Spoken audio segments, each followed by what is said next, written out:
You are love, and you absolutely deserve to give yourself, first and foremost, unconditional love and acceptance.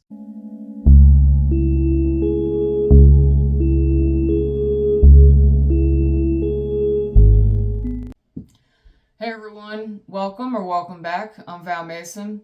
In today's video, I want to talk about how generally we all want the same things in life, and how tied to that is emotional intelligence and the emotional capacity to process our trauma, our wounds, and our negative emotions in order to be able to create the life that we desire. It's essential, it's necessary. And it's a key factor in which so many of us lack. And it's actually none of our faults. Not even, and this goes back generation to generation. You know, we were never taught in the schooling system. We were never taught in the home life. Our parents' parents were never taught. In fact, our parents, and getting on back there, you know, you were in big trouble if you started talking about, I have, you know, mental issues and, you know, I'm struggling with this internally and emotionally. That did not look good back then. So thankfully, we've reached a place collectively where it's appropriate and acceptable and even encouraged to talk about our trauma and our wounds and finding creative and fresh ways to process our emotions. As an artist, I know this very well. It's almost second nature to me to be able to express my truth in a creative and healthy way that allows me to turn what troubles me into blessings for not only myself, but for others as well. I have a quote that I wrote. It goes, the best way to turn what troubles you, or the best way to overcome what troubles you, is to find a way to romanticize it with the intention of rising above it, to accept it, but also not to settle for remaining in a toxic relationship with it. But a lot of us don't really have, and it's not our fault that we don't have the emotional capacity and intelligence to even begin to go to a place where we can find humor around our troubles or express it in a creative way, like moving our body even, or dancing, or you know, going to a rock cliff and, you know, singing your heart out, singing your lungs out, even if you can't sing, and all these other things, because of all the fear and the programming that we have around what's acceptable and what's quote unquote crazy. So this is why I'm here, to help us rise above those subconscious programs and begin to take control of our lives and be leaders for others, to do the same thing, to help each other out, to reach down to one another and help each other out of our own holes, help ourselves out, and then others will reach down and help us out. So let's take a really quick look at some of the things that we've seen. We've all seen this collectively.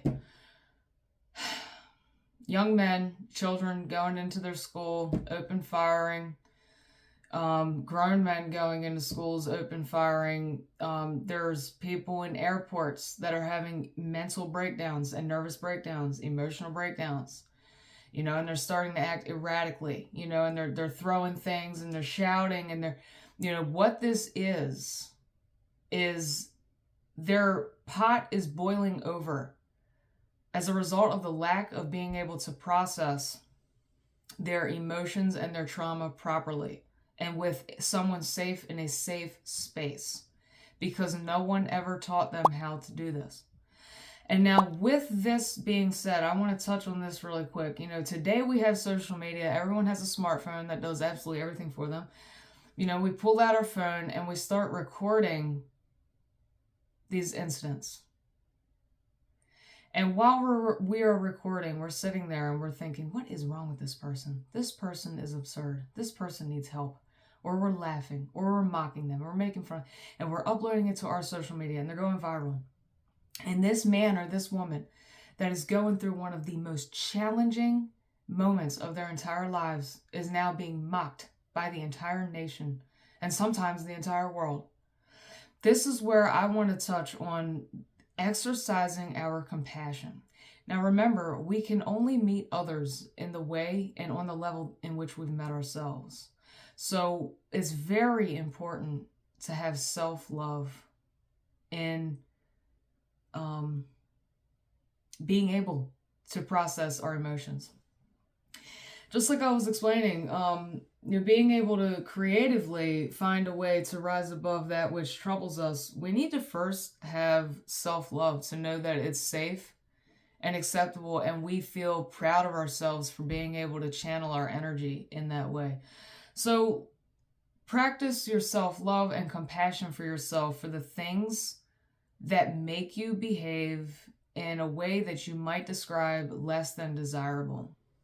Or even if you think those thoughts, about another person or even towards yourselves, just become aware of it and redirect your attention to your heart space and unconditionally accept and love yourself, because you deserve that.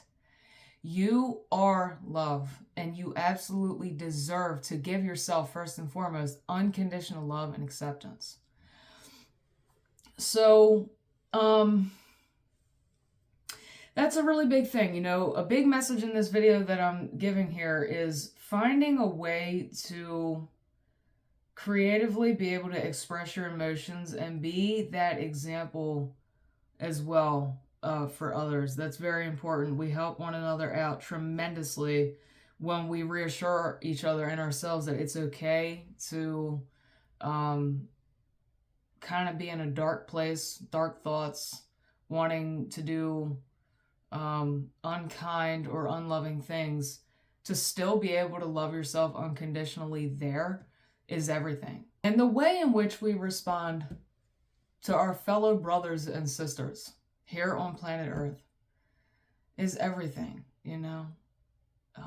We need to be there for one another. We're all in this together. No matter how cliche or no matter how cheesy it sounds, I will always be one who is promoting peace and unity.